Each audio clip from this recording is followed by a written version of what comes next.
अगर आपने ये वीडियो पूरी देख ली तो मैं हल्फन आपको ये बात कह सकता हूँ कि आपको किसी ठेकेदार, किसी सिविल इंजीनियर, किसी साइट इंजीनियर, किसी आर्किटेक्ट की ज़रूरत नहीं पड़ेगी ड्यूरिंग कंस्ट्रक्शन।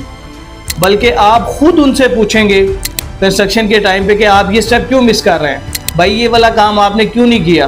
वो खुद इस चीज़ के लिए अलर्ट हो जाएंगे कि भाई इसे हमसे ज़्यादा क्यों पता है, क्योंकि आपने ये वीडियो पूरी देखी हुई है, आपने कोई स्टेप मिस नहीं करना है। ये जो वीडियो है ना, ये सिर्फ उन लोगों के लिए है जो सारी लाइफ बेचारे मेहनत करते रहते हैं, वो सिर्फ पैसे की सेविंग करते रहते हैं कि यार हमने जो है ना एक टाइम आएगा हम अपने लिए एक घर बना लेंगे। ये सिर्फ वीडियो उन लोगों के लिए, ये किसी बड़े बिजनेसमैन के लिए नहीं है, किसी बड़े सियासी पर्सन के लिए नहीं है, क्योंकि उनके पास तो बहुत सारे पैसे हैं, वो तो चाहे साल में 2 दफ़ा भी घर बना सकते हैं। लेकिन ये जो हमारे मीडियोकर लोग हैं ना, जो लाइफ में जिन्होंने सोचा था कि यार लाइफ में हमने सिर्फ सेविंग करनी है और लाइफ में हमें एक दफ़ा मौका मिलना है तो हम अपना घर बना लें। बिस्मिल्लाहिर्रहमानिर्रहीम, अस्सलामु अलैकुम। आज एक नई वीडियो के साथ आपके सामने हाजिर हुआ हूँ और आज की वीडियो जो है वो बहुत ज़्यादा इंपॉर्टेंट होने जा रही है, क्योंकि ये टोटली जो है ये कंस्ट्रक्शन बेस्ड वीडियो है। ठीक है, कोशिश करें इसे A to Z देखें। वीडियो जो है ना ये इसलिए भी ज़्यादा इंपॉर्टेंट है कि जितने भी स्टेप को फॉलो किया जाता है वो आज सारे हम इसको डिटेल वाइज जो है ना वो कवर करने वाले हैं। अब पहला स्टेप हमारा क्या होता है कंस्ट्रक्शन में, हमारा लेआउटिंग है। लेआउटिंग जैसे आपने देखा कि मोस्टली जो है ना वो आपने देखा होगा कहीं से गुजरते हुए भी कि किसी प्लॉट के अंदर जो है ना व्हाइट कलर के चूना बिखेरा जा रहा होता है, डिफरेंट शेप के साथ जो है ना वो चूना बिखेरा जा रहा होता है, तो इसको लेआउटिंग कहते हैं। आपने कोशिश करनी है कि लेआउटिंग आपकी जो है ना वो आपके अकॉर्डिंग और आपका जो लेआउट प्लान दिया गया है, किसी आर्किटेक्ट ने दिया है या आपने किसी से भी कंसल्टेंसी ली है, जो सर्विसेज ले रहे हैं उसने जो दिया है उसको उसके मुताबिक जो है ना लेआउटिंग करवाएं। और इसमें सेकंड चीज आपने जो ज़हन में रखनी है कि आपने इसको 2 से 3 दफा क्रॉस चेक करना है। लेआउट में सुस्ती नहीं करनी, कि किसी पे डिपेंड नहीं करना कि आपके साइड इंजीनियर ने लेआउटिंग करवा दी है तो ठीक है। आपने कोशिश करनी है कि आप खुद भी इस चीज को थोड़ा बहुत समझें कि लेआउटिंग हो क्या रही है। कोई ऐसी कोई बहुत बड़ी रॉकेट साइंस नहीं है जिसको आप नहीं समझ सकें। इसके ऊपर असल में अपनी वीडियो में ना कोशिश ये करता हूँ कि जितने भी हैं आसान से आसान अल्फाज उनको इस्तेमाल करूँ, क्योंकि ये मैं अगर वो टेक्निकल टर्म्स में लेके जाऊंगा ना तो वो हर बंदा समझ नहीं पाएगा, क्योंकि ये मैं वीडियो उन लोगों के लिए बना रहा हूँ जो ले मैन है, जो इस चीज को नहीं समझते। वरना तो देखिए जी, अगर मैंने टेक्निकल टर्म यूज करनी है वो उन चीजों उनको अंडरस्टैंड होगी जो इस फील्ड को समझते हैं, इस फील्ड के रेलिवेंट हैं जो लोग हैं, वो तो इस चीज को समझ लेंगे। लेकिन ले मैन जिसके लिए ये वीडियो बनाई जा रही है, जिस मकसद के लिए, वो फुलफिल नहीं होगा। लेआउटिंग के बाद जो है ना हमारी एक्सक्वेशन होती है जिसे हम खुदाई कहते हैं। अच्छा, खुदाई क्या होती है? खुदाई देखें, इसमें ना एक चीज बड़ी समझने वाली होती है। खुदाई हर जगह पे सेम नहीं की जाती, एक्सकेवेशन हर जगह पे सेम नहीं होती है, डिफरेंट सिटी में डिफरेंट होती है, क्योंकि ये सारी डिपेंड कर रही होती है आपकी सोइल बेरिंग कैपेसिटी जो होती है, आपकी जमीन की बर्दाश्त की जो कुव्वत होती है ना, ये सारा उसी पे डिपेंड कर रहा होता है कि आपकी खुदाई कितने नीचे करनी है। ठीक है जी, जैसे हम लोग अगर कंपेयर कर लेते हैं लाहौर को सियालकोट के साथ कंपेयर कर लेते हैं, तो लाहौर की जमीन जो है ना वो थोड़ी सी हार्ड है एज कम्पेयर टू सियालकोट। तो सियालकोट की जरा सोइल बेरिंग कैपेसिटी डिफरेंट है, लाहौर की डिफरेंट है। चले मैं एक बेसिक से ना आपको थोड़ा सा समझा देता हूँ कि ये फिर बहुत ज़्यादा लेंथी बात हो जाएगी। कि आपकी जब नेचुरल सरफेस आ जाएगी आपके प्लॉट में, जब वो नेचुरल सरफेस आ जाती है, उससे नीचे आपने ना एक स्टैंडर्ड है कि आपने तकरीबन 2.5 फीट या 3 फीट मैक्स जो है ना वो आपने खुदाई करनी है उसकी। ठीक है, उससे नीचे आपने जाना नहीं है। और लाहौर की वैसे भी सॉइल बेरिंग कैपेसिटी काफ़ी बेहतर है। अब हम लोग इसके तीसरे स्टेप की तरफ आ जाते हैं। तीसरा स्टेप जो है इसका, उसको तो आपने बिल्कुल इग्नोर नहीं करना। पहले दौर में जो है ना लोगों ने इस चीज़ को इग्नोर किया है और उसका जो है ना बहुत सारा नुकसान उसके बाद उठाया है। तीसरी चीज़ हमारे पास आ जाती है टर्माइट स्प्रे। ठीक है, टर्माइट, आपको पता है कि टर्माइट को जिन लोगों ने इग्नोर किया, क्योंकि हमारे घर में लकड़ी का काम बहुत ज़्यादा होता है। अब तो खैर और ज़्यादा शुरू कर दिया है, पहले दौर में इतना नहीं होता था। अब तो देखें जी, हमारी इंटीरियर का काम बहुत ज़्यादा हो गया, उसकी वजह से वुडन काम तो बहुत ज़्यादा हो गया। आपके बेडरूम को देख लें, आपके किचन में देख लें, आपके डाइनिंग ड्राइंग रूम, मतलब कि आपकी हर स्पेस में जो है ना वो आपका वुडन का काम है। तो टर्माइट स्प्रे का मतलब ही ये है कि वो आपको सौंफ जो लगती है आपकी लकड़ी को, वुडन को, दरवाजों को, कैबिनेट को, किसी भी चीज़ को लगती है, उसको जो है ना वो बचा के रखती है। तो आपने इस चीज़ को इग्नोर नहीं करना। और सेकंड चीज़ इसमें माइंड में ये रखनी है कि इसे आपने एक स्टेप में करवाना भी नहीं है।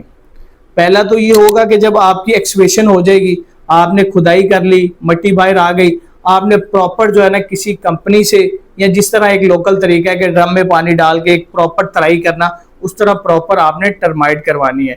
ये स्टेप 1 हो गया, और इसको आपने 2 से 3 स्टेप में करवाना है। वो मैं आपको फर्दर आगे बताऊंगा कि कौन से स्टेप में जाके आपको फिर टर्माइट करवानी है।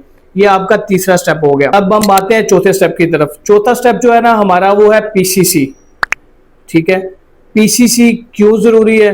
क्योंकि हम देखें, आपका सारा स्ट्रक्चर जो है ना वो आपकी फाउंडेशन पे डिपेंड कर रहा होता है, तो हमें हार्ड बेड जो है ना वो रिक्वायर्ड होता है फाउंडेशन में। तो पीसीसी एक तो कोशिश करें कि आप 1:8 रेशियो रख के पीसीसी करवाएं, और ये बहुत ज़रूरी है, इसको भी आप इग्नोर नहीं कर सकते, क्योंकि आपका स्ट्रक्चर जो है ना वो सारा इसी के ऊपर बेस कर रहा होता है। और आजकल जो ट्रेंडिंग में मैंने देखा है, साइट पे भी विजिट किया बहुत सी चीज़ों पे, मैं तो इस चीज़ के लिए सख्ती करता हूँ कि जिस दिन आपकी पीसीसी होती है उस दिन आपने अपना ब्रिक वर्क जो है ना फाउंडेशन का वो स्टार्ट नहीं करवाना। पीसीसी के प्रॉपर बाद उसको जो है ना वो आप उसकी तराई करें, और आप कोशिश करें कि आप नेक्स्ट डे जो है ना उसके ऊपर जो है ना वो ब्रिक, जो फाउंडेशन ब्रिक का काम शुरू होना है वो करवाएं, सेम डे ना करें। क्योंकि मैंने बहुत से ज्यादा, आपको पता है कॉन्ट्रैक्टर लोगों को बहुत तेजी होती है, वो जो है ना वो एक दिन का भी गैप नहीं लेते, तो वो उसी दिन ही शुरू करवा देते हैं, तो उसका जो है ना वो उस तरह से फायदा नहीं होता। अच्छा जी, इसमें 5वां स्टेप जो है ना वो हमारा जो है ना वो फिर फाउंडेशन का आ जाता है। फाउंडेशन की जो है ना वो ब्रिक वर्क आ जाता है। अच्छा, वो डिपेंड कर रहा होता है कि अगर तो आपने किसी स्ट्रक्चर इंजीनियर से डिज़ाइन करवाया तो उसने आपको एक फाउंडेशन मैप दिया होगा, अदरवाइज आपने नहीं करवाया तो ये होता है कि इसको शुरू कर देते हैं कोई 31 इंच से या 27 इंच से शुरू कर देते हैं, कि उसके 2-2 3-3 रद्दे, फिर 23 पे आ जाते हैं, फिर 18 पे आ जाते हैं, फिर इसी तरह 9 पे आ जाते हैं, तो ये आपका फाउंडेशन वर्क होता है। अच्छा, छठी चीज़ जो है ना इसमें डीपीसी आ जाती है। और डीपीसी क्यों डाली जाती है? क्योंकि ये हमारा नीचे से जितना भी मॉइस्चर आ रहा होता है ना उसको कंट्रोल करने के लिए डाली जाती है, और कोशिश करें कि ये 1.5 इंच से कम नहीं होनी चाहिए। इसका प्रॉपर जो है ना वो एक वर्मा बना होता है, और उसको जो है ना प्रॉपर उसके ऊपर जो है ना फिर वो फिलिंग करते हैं, तो ये प्रॉपर 1.5 इंच से कम नहीं होनी चाहिए। तो ये पहली जो डीपीसी डालते हैं ये हम लोग रोड लेवल पे डालते हैं, रोड लेवल पे डालते हैं। और फिर इसके बाद जो है मोस्टली ये होता है कि आपका घर जो है ना मोस्टली वो रोड लेवल से 1 फीट या मैक्स को 1.5 फीट रख लेता है। वैसे नॉर्मल प्रैक्टिस जो है ना वो रोड लेवल से जो आपका होता है वो आपका 1 फीट ही होता है। तो वहां पे जो दूसरा जो है ना वो आपके समझे कि ग्राउंड लेवल पे आपने डीपीसी डालनी है। सेकंड स्टेप की जो डीपीसी है वो आपने वहां पे डालनी है। और आजकल हम लोग उसकी वर्टिकल डीपीसी भी डालते हैं। वर्टिकल ये होता है कि वो आपकी जो है ना वो इंटरनल जितने भी मॉइस्चर कहीं आ रहा होता है ना, बिल्डिंग में आपके घर में आ रहा होता है, तो वो भी वर्टिकल जो है ना वो जब डालते हैं डीपीसी तो वो उसको कंट्रोल कर लेता है। तो आपने रोड लेवल पे डीपीसी को मिस नहीं करना, आपने ग्राउंड लेवल पे डीपीसी को मिस नहीं करना, और थर्ड चीज जो मैंने आपको वर्टिकल डीपीसी कह रहा हूं उसको इग्नोर नहीं करना। 7वें स्टेप की तरफ आती है। 7वां स्टेप जो है ना हमारा डीपीसी के ऊपर जो है ना वो एक बिचुमन की लेयर होती है। ठीक है, पहले तो बिचुमन की लेयर मतलब ये जो लुक आप समझते हैं कि रोड के ऊपर भी होती है, तो पहले तो ये होता था कि एक हार्ड फॉर्म में जो है ना वो ड्रम के ड्रम मिलते थे बिचुमन लुक के ना, तो लोग उसको गर्म करके उसमें डिफरेंट चीजें जैसे ऑयल वगैरह मिक्स करके फिर उसके ऊपर जो है ना वो लगाते थे अपने डीपीसी के ऊपर। लेकिन अब जो कुछ ज्यादा स्मार्ट हो गया काम, अब वो उसके मेम्ब्रेन शीट जो है ना उसको यूज कर लिया जाता है। और कुछ तो मेरे भाई बिल्कुल भी ख्याल नहीं रखते, जो कॉन्ट्रैक्टर लोग हैं वो तो उसको गर्म करने की भी जो है ना वो नौबत नहीं लाने देते, वो वैसे ही बिछा के उसके ऊपर जो है ना वो ब्रिक वर्क शुरू करवा देते हैं। तो मैं तो प्रेफर ये करता हूँ कि आप जो आपकी लोकल बिचुमन है ना, जो लोकल हमारी लुक थी, वो थोड़ा सा प्रोसीजर तो लेंथी हो जाता है, लेकिन वो जो है ना वो समझे कि ड्यूरेबल वो चीज़ है। तो देखें, मैं इसको भी बुरा नहीं कहता हूँ, मेम्ब्रेन भी इस्तेमाल होती है, हम लोग बेसमेंट में भी यूज कर रहे हैं, डिफरेंट जगह पे यूज कर रहे हैं। मेम्ब्रेन का भी ये है जो है ना वो आपका ग्राउंड वर्क का जो है ना वो ग्राउंड का जो है वो ब्रिक वर्क होता है, तो आपका ब्रिक वर्क शुरू हो जाएगा। वो डिपेंड कर रहा होगा कि आपने जो है ना वो आपका कहाँ तक विंडो के लिंटल जो है आपके बीम जो विंडो के हैं ये डोर के हैं वहां तक आपका ब्रिक वर्क होगा। फिर उसके ऊपर जो है ना वो आपका बीम आ जाएगा, एक विंडो के ऊपर भी डोर के ऊपर भी। हाँ, अगर तो आप देखें, मैं आपको ये कहूंगा कि अगर आपकी क्लियर हाइट जो है वो 11 फीट लेके जा रहे हैं, क्लियर हाइट अगर 11 फीट लेके जा रहे हैं और आपकी मेन एंट्रेंस जो है वो डबल हाइटेड नहीं है, तो आपका डोर जो है ना वो जो मेन डोर है, चाहे वो 4 फीट का है 5 फीट का है, कोशिश करें कि उसको 9 फीट या 9 फीट 6 इंच पे लगवाएं। उसकी हाइट जो है ना वो 9 फीट से कम नहीं करें, जो आपका मेन डोर है, ठीक है। हाँ, और जो बाकी आपके इंटरनल डोर हैं, जो बेडरूम के आ जाते हैं, वॉशरूम के आ जाते हैं, तो कोशिश करें उसे 8 फीट हाइट रखें। 7 फीट नहीं रखनी है आपने, 8 फीट या 8.5 फीट रखें। उससे बहुत ओपन वाइट सी चीजें लगती हैं और वो आपकी खूबसूरती को और बढ़ाता है। तो नोवा स्टेप इसमें हमारा जो है ना वो आपका समझ लें कि फिर स्लैब की तैयारी हो जाती है। स्लैब की तैयारी में ये होता है कि आपकी शटरिंग है, शटरिंग भी 2 तरह की है कि आपने लोकल भी देखी है, फटे वगैरह भी लगते हैं और स्टील की शटरिंग अब लगती है मोस्टली। तो ये नहीं है कि वो फटों वाली शटरिंग खराब है और स्टील वाली ठीक है, ऐसा नहीं है। आप जो है ना वो पहले वही यूज होती थी, अब भी यूज होती है। उसका सिर्फ ये होता है कि उसका लेवल जो है ना उसकी लेवलिंग प्रॉपर करवा ली जाए तो मसला नहीं होता। उसके बाद जो है वो नेक्स्ट स्टेप आपका ये है कि आपका सारा स्टील बांधा जाएगा, उसके बाद आपकी स्लैब की पोरिंग होगी।